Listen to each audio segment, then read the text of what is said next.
Okay, so good evening and welcome everyone to today's webinar. And I am honored to be the host of today's webinar. So my name is Phil. I'm one of the customer relations person of ChicagoDealVault. And as what I mentioned a while back, unfortunately, Hugo will not be able to join us today. It is 1 a.m. now in his current location. So it is my pleasure to introduce our guest speakers for tonight. We have two lovely women who are empowered and is working on attaining their success in real estate. One is a private money lender and the other one does buy and hold. They are both from Andrew Holmes Mastery. So they did an amazing work in their fields, in our own fields and in real estate, and we have been witnesses of their success, their work. So I'm giving to you Miss Susan Swanson and Amy Bauchens. Hi Amy and Susan, the floor is yours. Hi. Oh, hi guys. How are you? We can't hear anything. Yeah. Okay. So Amy can, unless you have certain questions, I mean, Amy can kind of start and tell you how she started in the real estate business. Yeah. So I started, I guess, approximately 5 years ago. I bought my first buy and hold property in a small town in Illinois. I really didn't know what I was doing. It was right after, I think it was 2013 when I bought my first property. So we were still kind of in the foreclosure crisis. I bought a property at an online auction for $30,000. And I had no idea what I was doing. So I got this property, closed on it, and then, had to do the rehab process and find the money. And I was basically using 0% interest credit cards to fund the purchase and then fund the fix up. So I kind of fumbled through that. Okay. I mean, it ended up being okay, but it could have been a disaster because I really didn't know what I was doing. And just recently, that property actually priced out for $190,000. So, in hindsight, it was a win, but at the time, it was very scary, but glad it worked out okay. So since then, I've slowly started to grow my portfolio. I bought a house probably 2 years after that, and then I kind of started branching out a little bit more using private money, which is really what led me to my growth. So in 2018 we did our first deal? 2018. Yeah. So in 2018, I had just gone through the Andrew Holmes Mastery Program.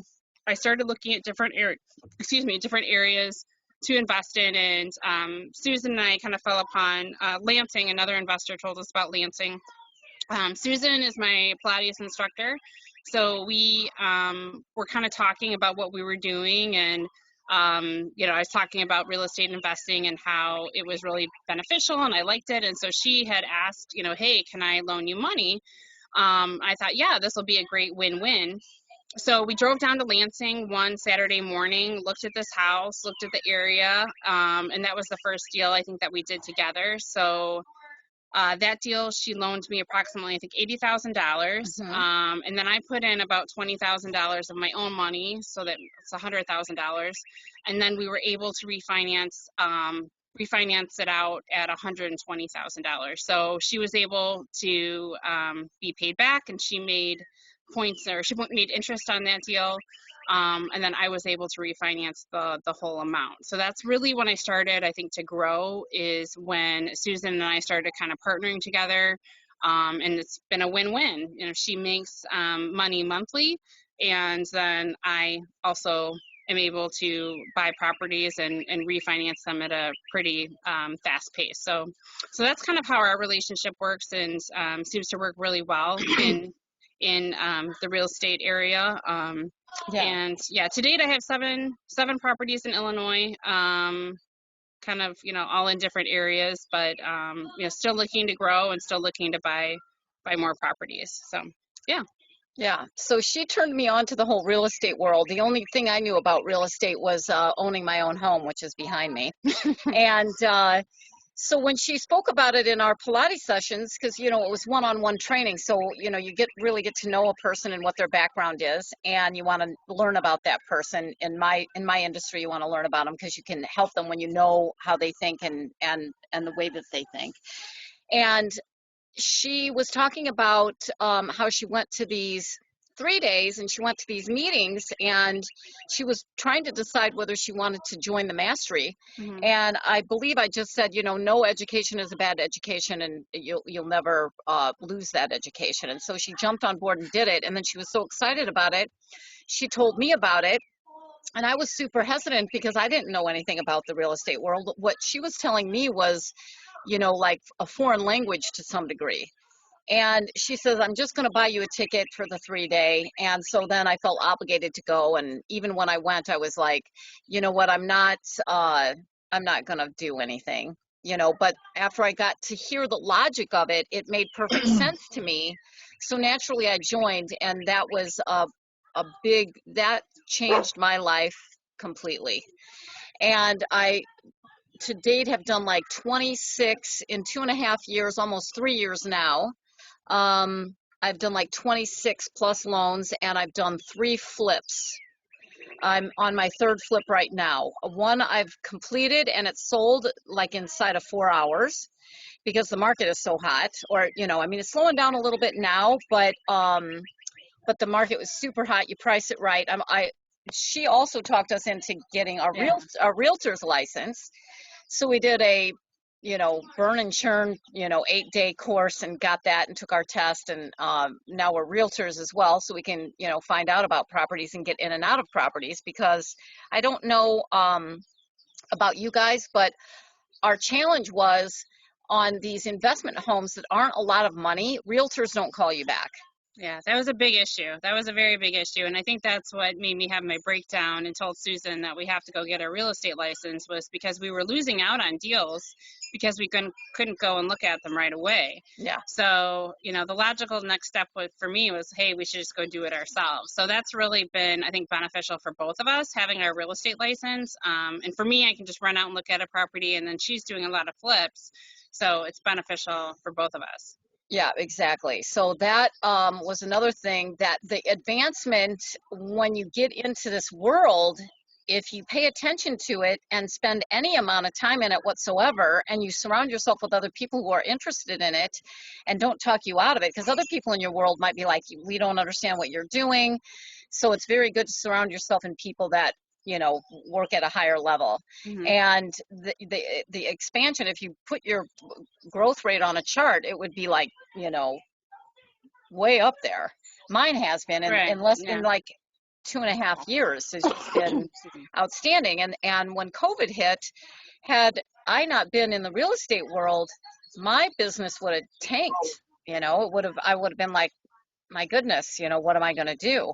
But because I was blessed enough to have somebody like her in my life and to introduce me to this, and me not, having the level of fear that stopped me, I went ahead with it, and it's totally paid off.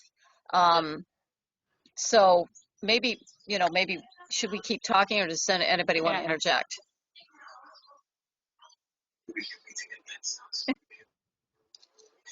Okay, let's keep talking. Okay, we're going to keep talking because nobody else has anything to say. Yeah. Okay. Yeah, so no, and that's been my experience as well. I mean, one of my goals in real estate, I think, has been, I have a great job. I love my job, actually, but I've had times in my life where I haven't had great jobs, and it's always good to kind of have a backup plan, or something else to I guess lean back on, and that was kind of what real estate was for me.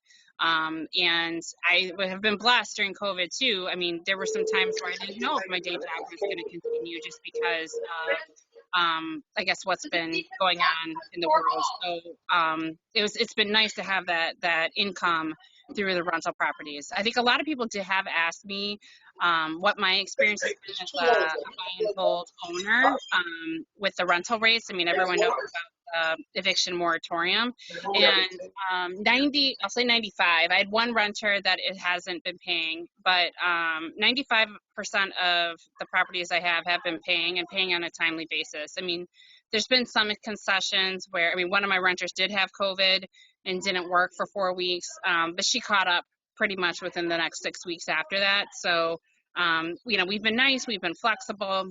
But really most of my renters have paid during this time. So I know that's been kind of a fear of some people who are just getting in the business, especially with kind of all the news out there.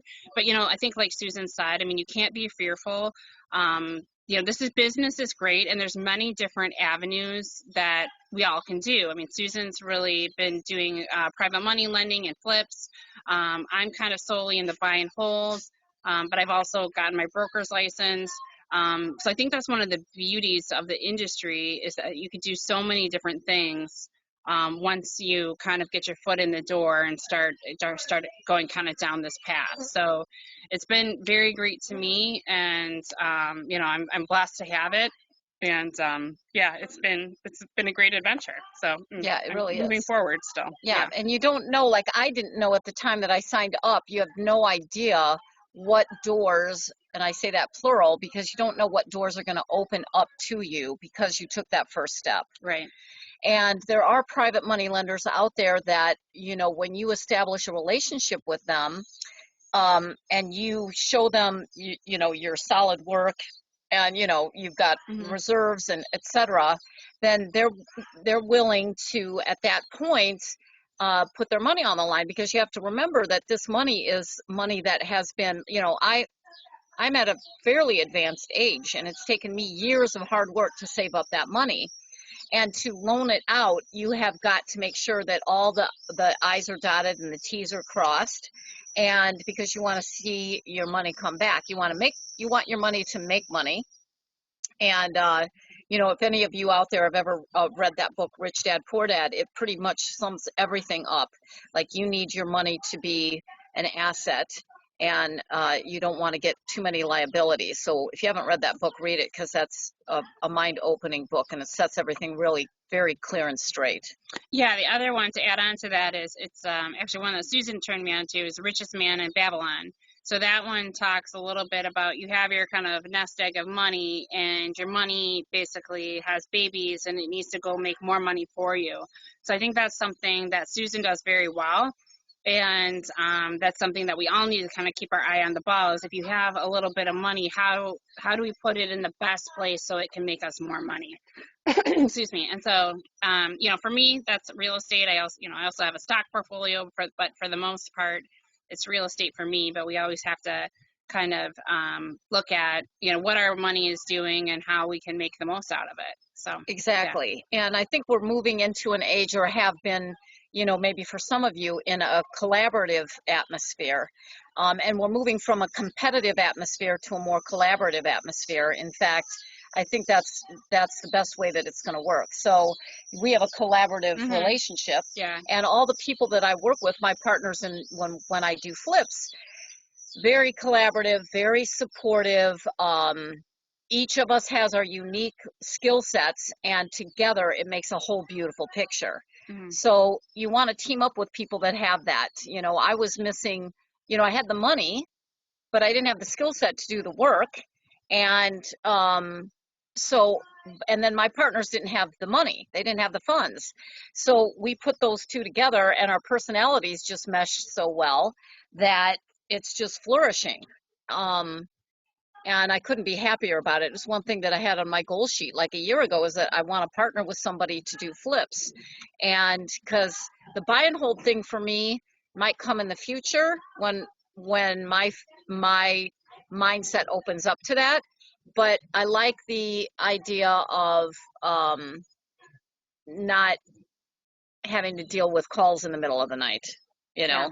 But that could just be over amplified in my mind, right? Because she's doing it absolutely fine, and she's doing it by herself, and so are so many other people in front of my eyes as well. But this is my journey, right? Right. So we'll see where it goes. Yeah, and that is a common question. A lot of people do ask me, how do you deal with this, clogged toilet in the middle of the night? And honestly, I've never been called in the middle of the night for a clogged toilet. But I have been called in the middle of the night for, heating issues or something else going on, or flooding in the basement. But 9 times out of 10, it can wait until the morning. I mean, if you're a homeowner, or if you just live at a house, I mean, all the things that can go wrong in your house. Your fridge goes out, your HVAC stops working, just name it, right? I mean, there's always something that comes up. So first of all, people are very, very, I'll say, tolerant to issues that just kind of happen. I mean, what they're not tolerant to is maybe an issue that's been happening for a long time and you haven't fixed. So if you do know of a leaky faucet, or maybe a leaky window or something, yeah, you should take care of it. Put it on kind of a project list, get some quotes, and get it taken care of, because it will turn into a bigger problem. But the one-offs, kind of the big things that happen, I mean, there's kind of I think a drill down of what you would do in your own home, where you can kind of coach the tenant, like, the HVAC going out, maybe turn it off, turn it back on. When did you replace the furnace? There's kind of a list of questions that you can go through before you call a contractor to go out there and fix the problem. And then I think, if you're rehabbing your unit, or just by the nature of having properties, you kind of have a contractor's list, or people, your go-to list. And they know you, right? And if you pay them on time, and if you're a good person, they'll kind of jump to it. So, Susan and I do, have plumbers that we use. We have HVAC people that we use, and we've used them a bunch. So it's not a big deal to call them probably the next morning and say, hey, I have a unit that's out at XYZ property, and they'll take care of it right away, because they know we're good people, and we'll pay them right away. So, so that's always something that comes up. And yeah, it is an issue, but I mean, first, it doesn't happen all the time.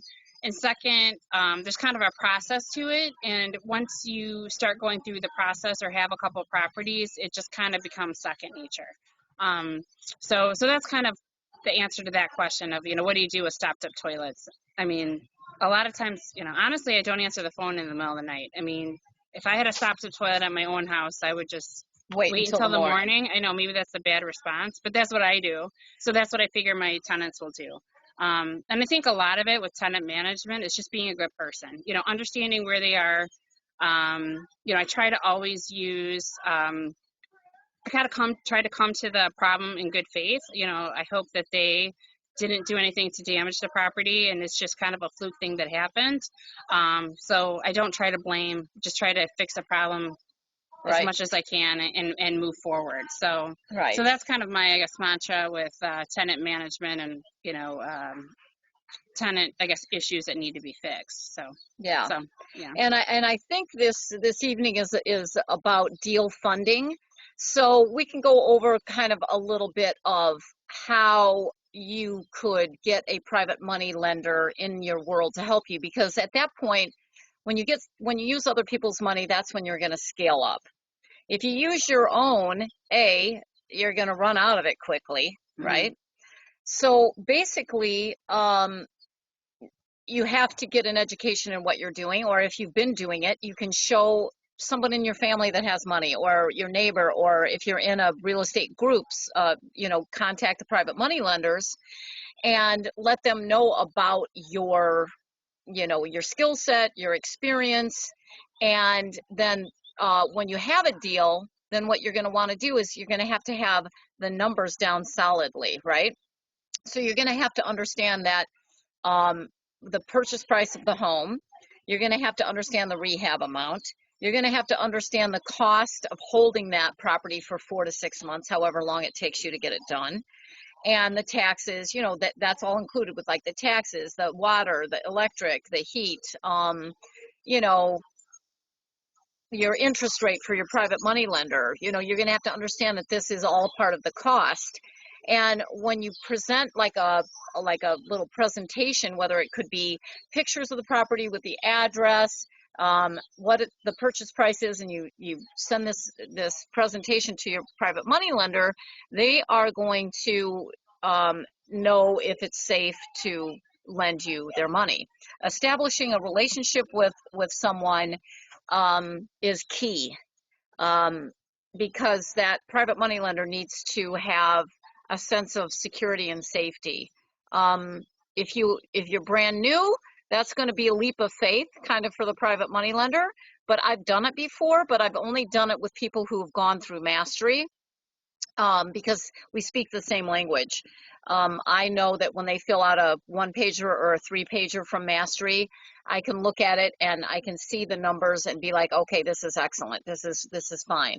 And with people that I've done deals with before, like Amy literally can come up to me and be like, I've got this deal, can you fund me? And I will say yes, because I understand her integrity level, her honesty level, and her work ethic, and it's a no-brainer. So I don't even have to necessarily see all the paperwork. It doesn't have to be a big to-do presentation or anything like that. I can just kind of be like, okay, where's the property? What's the purchase price? What's the rehab? You know, what's your exit strategy? And she'll tell me all of these things. And then it'll be like, okay, when's the close date? And I'll just wire the money, you know?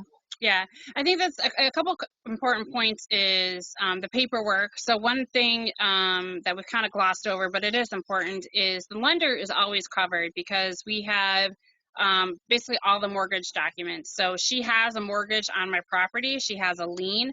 There's also an assignment of rents document. So if I skip out of town and say, see ya, she'll basically go to the property if there's a renter in there and say, hey, now you're paying me. And there's also a promissory note, which I guess I'm personally liable to pay her back the money. So she is 100% protected in any deal that we do. Another thing for people just starting out, and one thing that Susan and I did when we started out, just because she was new to the environment, and honestly, I was new to working with a private money lender. Yeah, no, it's fine. I didn't really, I mean, she was a friend of mine. I didn't want to sour the relationship. I was actually really nervous about it. So in our first deal, she put up part of the money for the purchase, but then I put up the money for the rehab, just because I wanted to show her a little bit that there was some skin in the game. So if you're newer and you're trying to kind of forge a relationship with a money lender, that might be one thing that you want to offer is if you have a little bit of money, you know, maybe they fund the purchase and then you fund the rehab just to show kind of good faith and just to show what you can do. So so that's another kind of, I don't want to say trick not trick, but another thing if you're newer and you kind of want to show a little bit of your value, maybe that's something that you do. Now there's a couple questions I just saw pop up, so sorry, we've been ignoring the chat. Okay. Like private money lenders typically do short-term loans. So it's anywhere from, it could be as short as 3 months if somebody's got a quick one. It's typically 4 months or 6 months. If something is a little bit longer, then it has to be written, you know, in the documentation that you'll accept that. But we have to turn our money. We can't let it sit. It's just like if you know anything about inventory turns, if you're, you know, in like the steel industry and you've got steel in the warehouse, you got to turn that inventory to make money. You can't let it sit there. It's the same thing with your dollars. It's a business, and we have to make sure that my business is healthy, because if it isn't healthy, I can't help you. Yeah. So that's what we have to do. Another question is, assignment of rents was mentioned, is why I ask. I mean, I think it's really just the assignment of rents is really just for Susan's protection. So if I have a rehab that's done and so the other question was long-term rental. So as a buy and hold investor, I don't want to use Susan's money as a long-term, because I pay her 12% and 2 points, which I would say is probably industry standard for a private money lender.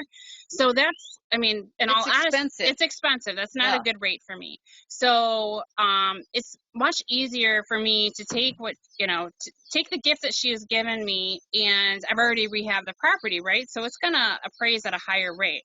So I take my appraised property and go to a bank and then ask for a residential mortgage. So she's 12% and 2 points, and I think industry standard right now is about 3 to 4% for a rental property. So I go and refinance that out at a lower rate. So my goal is to really pay her off as quick as possible. So, you know, 4 to 6 months, I would say, is the norm. So I try to pay her off in 6 months, and it's a win-win. You know, it's a win for her, it's a win for me. So that's what I think makes this like relationship with the private money lender like beautiful, right? Is we're both winning. It's kind of a win-win-win. Exactly. And you may ask yourself, well, why would I use those high rates? Right. Well, the reason being is a private money lender, even versus a hard money lender, is that they are going to get you that money quick, and they're going to be able to say yes, especially if you've established a relationship and you do dot all the I's and cross all the T's. You don't, like a hard money lender, like it still can take weeks to get your money, and you have to get an appraisal, and you have to get an inspection. You want to get an inspection anyway, just so you know what you're dealing with. But it takes time, and in this busy environment, sometimes I've literally had a situation where they send out to get an appraisal, and they're like, "We aren't taking any more appointments. We're too busy." Right. And the other thing, during COVID, in the beginning, I should say, of COVID, like March 2021. All hard money lenders stopped lending. If you didn't have a really great relationship, I had a line of credit for, I think, 1.5 million. It was pulled away from me within seconds. Seconds gone overnight. So that's why the relationship with the private money lenders, I think, is key. Even if you do have a line of credit with a hard money lender, keep forging those relationships with private money, because you never know when you might need it. Or like in the case where she was just talking about, if you have a really banged up property, the appraisal is going to come in low. Let's be real. If it's gutted, it's going to be really hard to lend on that property. Whereas if you have a relationship with a private money lender, you can show them what you've done before, or even just talk about what you've done before. That's going to make that lending process so much easier. Okay, what is another question? Okay, do I use a property manager? Okay, that is a great question. And how is the relationship with them? Okay, so I guess, yes, I have used a property manager. It did not work out well. So I'm back to managing it myself. I am on the lookout for a good property manager, and we're working on it. So I think what advice I could give is keep the lines of communication open with your property manager. I think at the end of the day, it's like having an employee, right? You need to talk to them about what you expect. See if they've done this before, see if, get references from other people maybe that have used them, just to kind of see where everything is at. I think it's if you find if you have a good property manager, I think keep them and continue to use them. So I think property management is a little bit of a struggle. And I go back and forth with it. Really, property management of my properties is usually not hard, but Susan and I were joking earlier, like when I get one plumbing problem, I don't just get one, I get 5. It's like 5 rentals that are all having a plumbing problem at the same time, and so that's when it gets overwhelming. So my goal is to grow. I want to grow to 20 rental properties, and so when I get to that point, I definitely will have full service property management, so I don't have to deal with it. Exactly. Okay. Is there a mentor assignment is in the short term? Yes. When the loan is paid off, that all goes away. Yeah. All that paperwork, the mortgage, the lien, the assignment of rent, maybe a personal guarantee, it all goes away when that gets paid off. Right. And that happens at the refinance process. Yeah. So at the refinance, then she gets her money back, and then she lets go of the lien, and then I move forward with just a normal bank product. So it's probably something that you have on your own home. Yeah, so, exactly. Yeah. Is there a mentorship available for new starters? Within the mastery program, you have people surrounding you that are all your mentors. You have mentors everywhere. Yeah. And the group is so supportive that you can reach out to anyone and ask questions, So that's a mentorship of itself. Is it a structured mentorship where you meet every week? Some people get together and they do that. Right. Yeah. Anytime I have a question, I'll reach out to her and vice versa. She may even say to me, hey, what do you just for kind of like, that support. She'll be like, hey, I looked at this property. What do you think? Yeah. And she'll send me something and I'll be like, okay, well, that's good. What do you think about this? Or, 2 heads are better than one kind of thing. Yeah, I think we're always bouncing ideas off of each other, and there's several people I think we do that with just naturally. So yeah, networking. I think networking in this business, is key. Yeah. It is. It's excellent. Yeah. Is lending a higher amount for rehab over acquisition cost typical? No, it's not. If so, what stipulations would you require?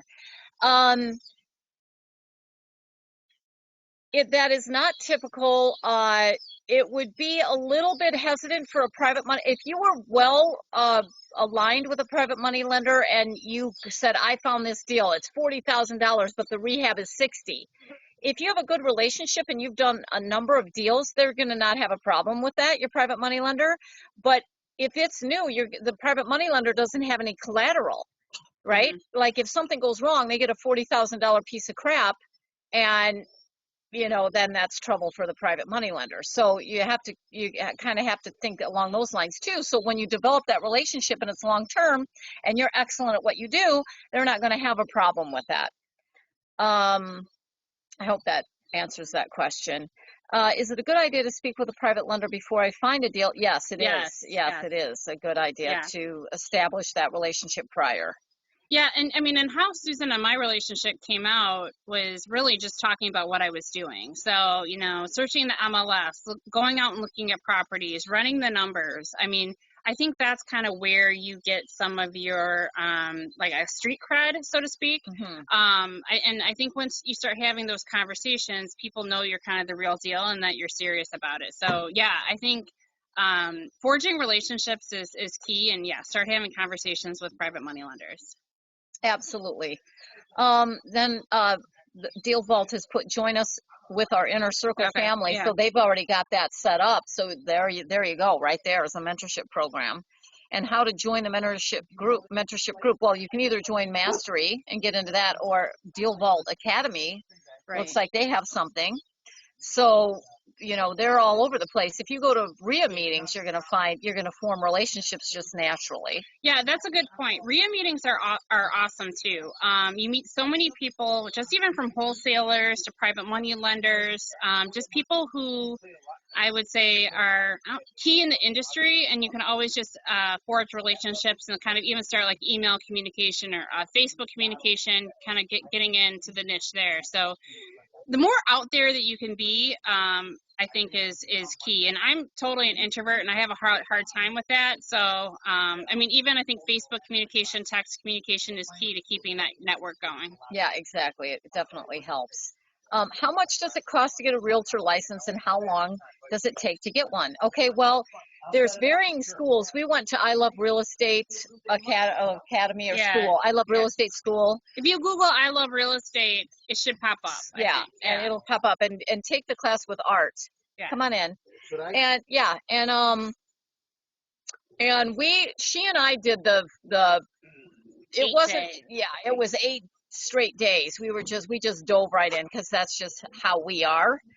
But other people will do it like after work from like 6 to 9 or something like that, 2 or 3 days a week.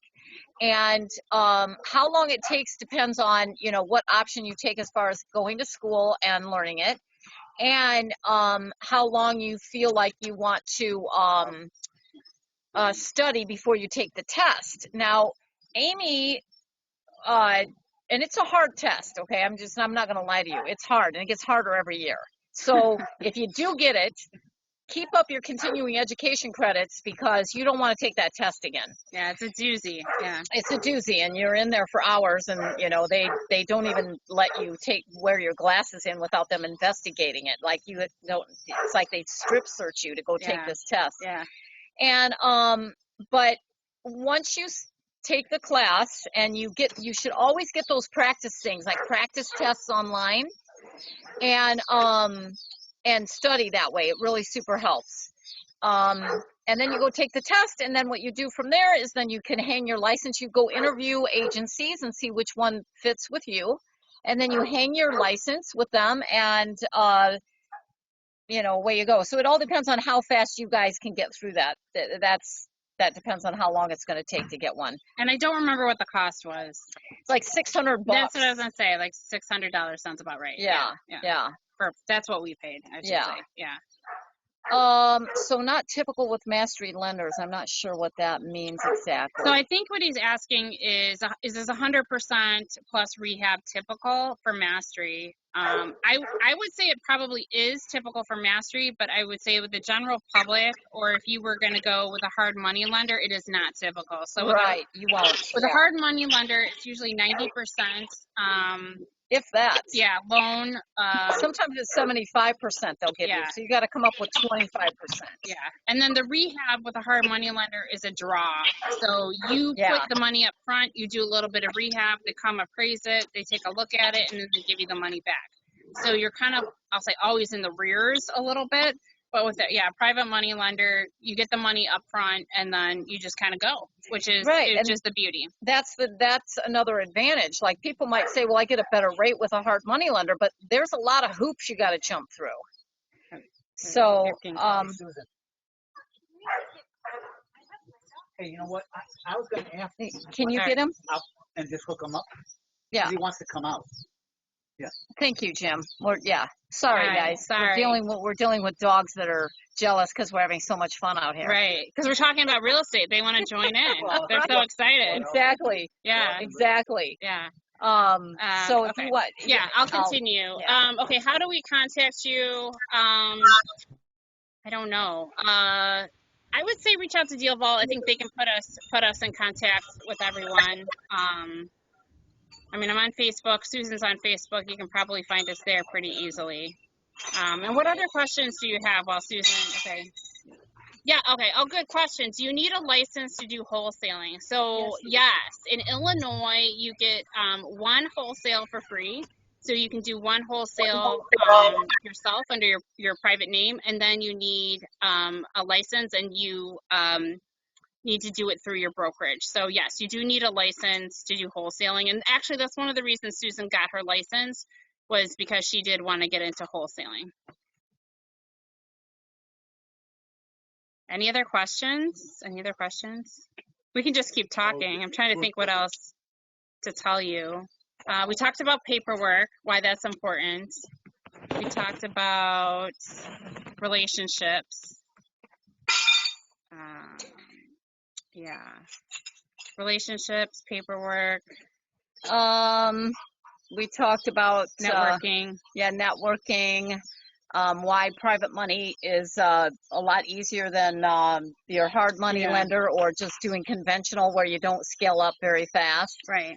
Which is all important. Yeah. We talked about education, which is super important. Yeah. Tools, right? Right. So DealVault, right? If you don't have DealVault, you should get it, because so one thing that Susan talked about is the presentation for your private money lender. And DealVault is amazing for that. So Susan and I had DealVault, and so when you're doing your presentation for your private money lender, you have to show what the cost of your property is, what your rehab is going to cost, and then also the most important part is what your ARV is, which is after repair value. Mm-hmm. So with DealVault, you can do your after repair value within seconds. I mean, it used to take me hours to do it on Zillow. So I would find my property, do kind of a 1 mile radius around the property, look, kind of do all these filters, and then kind of go property by property and make sure that they matched mine. With DealVault, I spent like 1 hour down to 7 minutes, I think it was, where, you just you say like what your property looks like, the area, a 1.5 mile radius around the property, the number of bedrooms, the square footage, and it prints you out this gorgeous report. And that's just something that you can hand to your private money lender and say, here you go. And it has all the pictures of the comps, and it does all the work for you. Mm-hmm. It really does. So that is a great tool to show to your private money lender. And it's again, like, it's all done for you. It's this beautiful, PDF that you just send off and say, hey, this is what I'm going to do. And then you do it, and then you get a win, right? So they get their money, you get the property, you get the refinance, and then you have a great relationship, and it's a win-win-win, and then you move on to the next one. Yeah. So it's a great confidence builder, and it's great for you too, that you can just double check your numbers, because you might know or think what your numbers are, but at a click of a button, they can tell you if you're on, or if you're off a little bit, or if you need to maybe scale back your rehab, or if you have to go back to the homeowner or the realtor and kind of adjust your purchase price. So that is a great tool to have. And also a great broker, right? If you're looking at properties, you need a real estate agent that knows investing. And that's, I guess, That's it. You just needed a real estate agent that knows investing. Right, exactly. Because we literally can walk into an agency, even our agency where our license are hung at. Yeah. And you look at retail realtors, and we talk about investment properties, and it's like deer in headlights. Yeah, they have no idea what we're doing, and they have no idea. Yeah. No, because that's what we're saying. Like when you go through a mastery class, you learn so much that other people have no clue about. It's a whole separate world. Right. Yeah. And that's key. Yeah. Yeah. And the number, I mean, Susan hit on it before, but I'll reiterate. The number one job in this business is to make money, right? So her job as a private money lender is to make money, and my job as a buy and hold investor is to make money. So if you're just starting out, don't be okay with losing money. I hear that a lot of times with new investors or even agents in our brokerage, like, oh, my client's okay, like losing a little bit of money. No, never.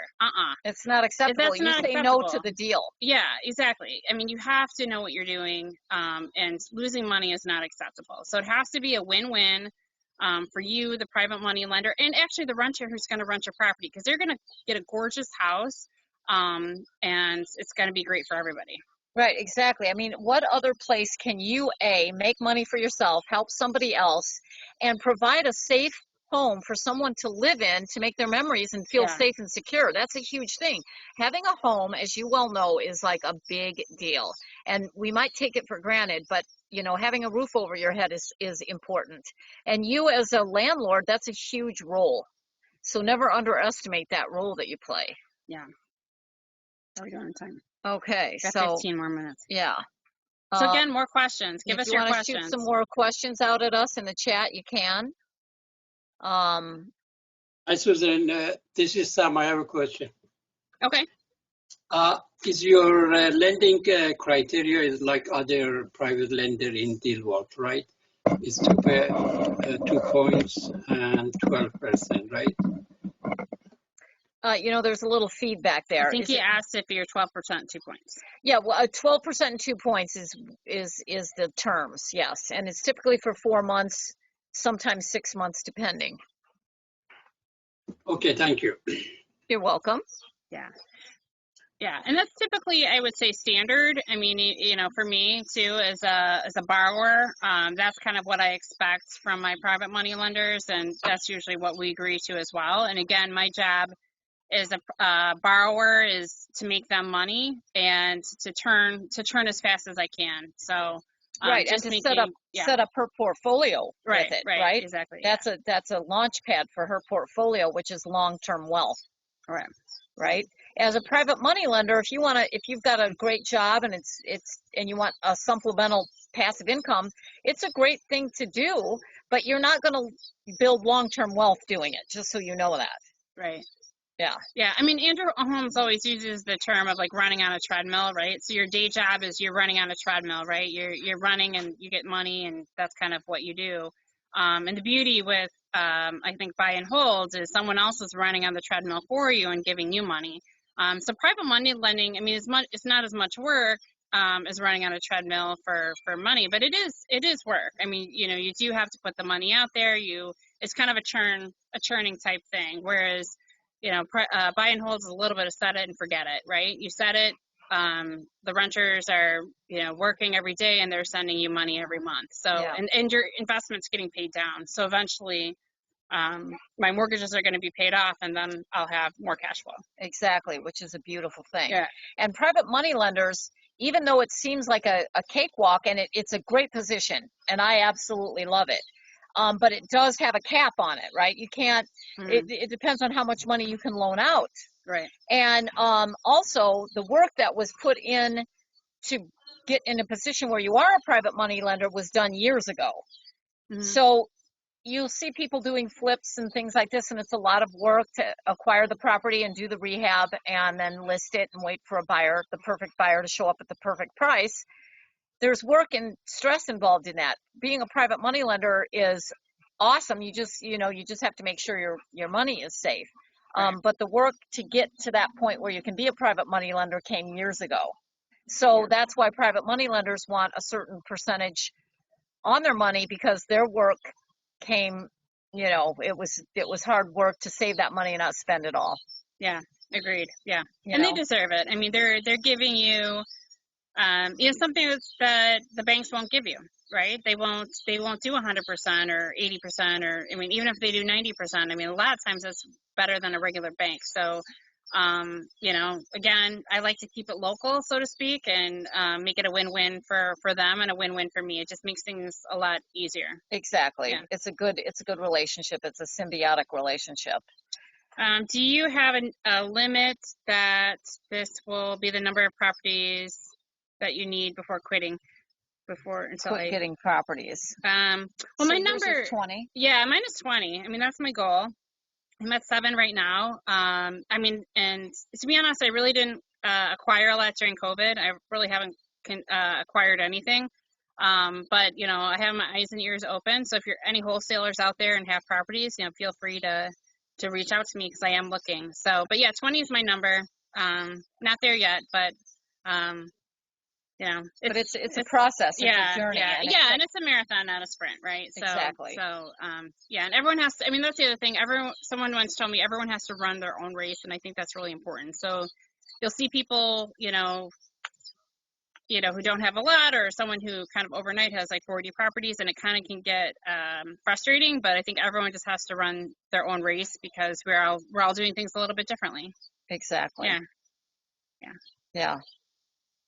Yeah, it's an interesting, fun business. It's exciting, and the relationships that you make sometimes, in my mind, are more valuable, right, than the amount of money that you can make, because it's the experiences in life that you take away with you, right? Although we do have to, have money to have experiences in this life, at some of them, right? So don't undervalue yourself. Partner up with people that have the same kind of integrity level that you do. You'll know when it's right, and establish that, but don't be afraid. Learn to get past your fear, but the numbers don't lie. So always count on your numbers and do the numbers correctly. Yeah, agreed. The numbers don't lie. Yeah. And it's more important sometimes to know what isn't going to work than what is going to work, because you have to be willing to say no. Don't try to force a deal. Yeah. Walk away if it's not going to work right. Yeah. And if you have questions, reach out to someone. Reach out to like one of your colleagues or someone is really good at numbers, and have them look over everything. I mean, we kind of talked before. I do that all the time. Or maybe I don't know a good area, or I'm looking at a property and I'll say Calumet City. I don't know Calumet City, so I might send an email out to someone who does know that area. Just say, hey, what do you think of this property, or what do you think of this area? Because you can't be everywhere at once. I mean, that's the other thing too. So, so it's important, to grow your network and keep your network going, and continue to talk to everybody. Yeah, and you're never going to know the doors that'll open. Just keep taking those steps. Yeah. And it'll happen. And just be consistent, whatever that consistency rate is for you. If it's an hour a day or if it's 5 hours a week, whatever it is, just keep after it. Yeah, and and Zillow is DealVault is a great tool, but also, I mean, if you don't have access to that, Zillow is a great tool and it's free, right? So you can go on there and look at areas, look at what houses are selling for, look at sold rates, things like that.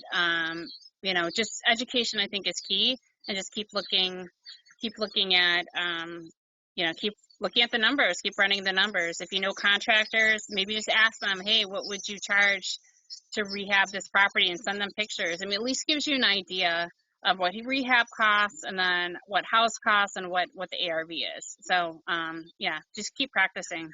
Yeah, exactly. You'll get it. You'll get a feel for it. I mean, I'm sure plenty of you already have gotten that, are already there. Right.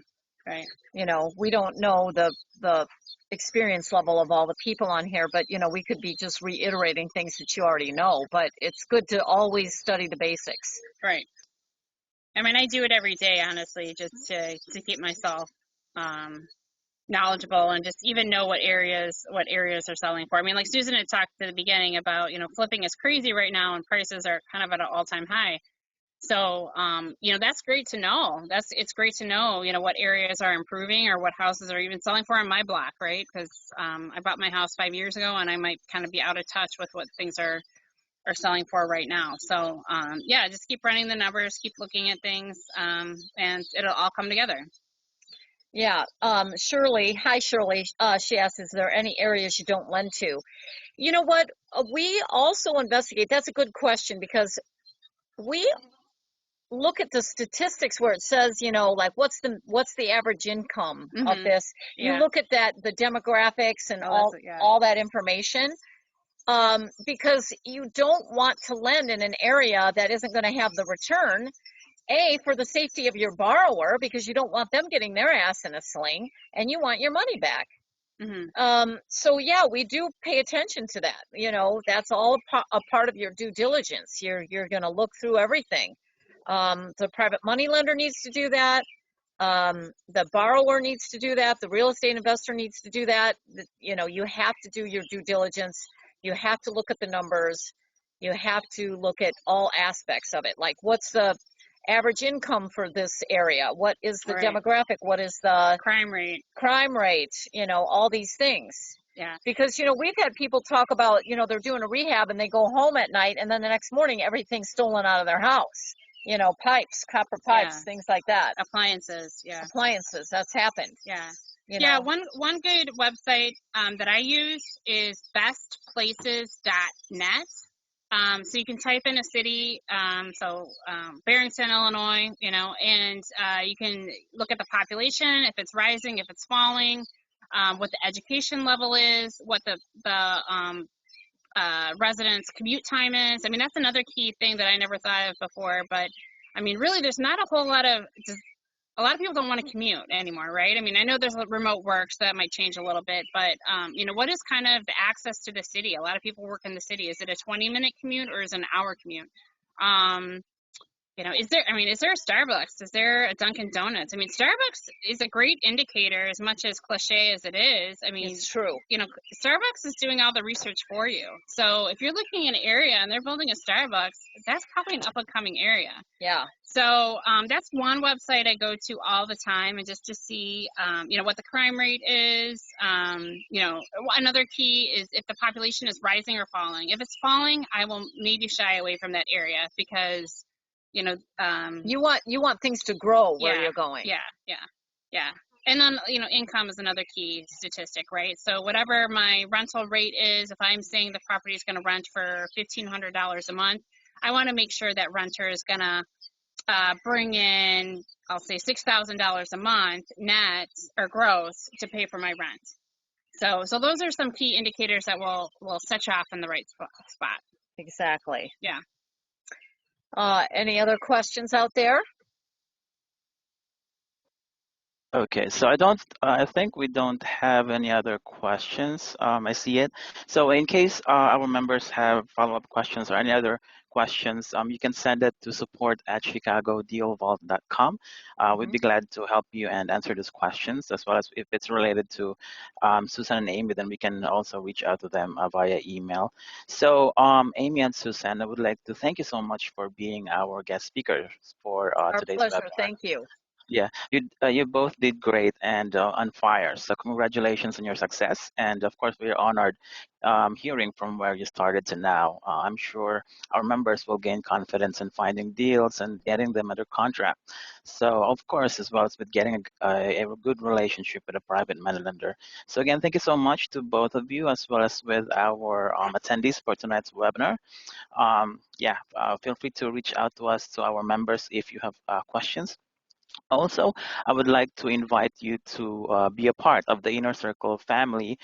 We have seen questions about mentorship, so I would like you to be a part of the Inner Circle family. We have 2 Inner Circle memberships. We do have Wholesale Inner Circle as well as with CASHFLOW Inner Circle. So we do have classes every week for this Inner Circle memberships. So if you want to try to know what this is about, you can join the next meeting on Sunday at 1 p.m. so you would know how the classes will work. So we will send you a link. Just send us an email to support@ChicagoDealVault.com. So we send you the link for the meeting on Sunday, and of course, for you to know how the classes is held, and for your questions, you can also ask that to the mentor. So it's Hugo who will host the class on Sunday at 1 p.m. for the CASHFLOW Inner Circle and Wholesale Inner Circle. So if you don't have access to Chicago Deal Vault, we're giving 30 days free trial access. So you can also send an email to support@ChicagoDealVault.com, or in the chat, we provided a link to the 30-day free trial access. You will have access to the portal as what you are seeing on the screen now. We provide all leads from MLS to off-market properties and all that categories here, including list of private lenders, cash buyers, and all that. So we provide a training to you for free on how to use the system, including the 30-day free trial. So again, feel free to reach out to us if you're interested to avail the 30-day free trial and to join the CashFlow Inner Circle. So again, Amy and Susan, thank you so much for today's Thanks, webinar. guys. Very happy you were able to help us with the webinar. Have Enjoy a the rest great of your night. evening, everyone. You too. Thank you. Okay, bye. Bye. Okay, bye-bye.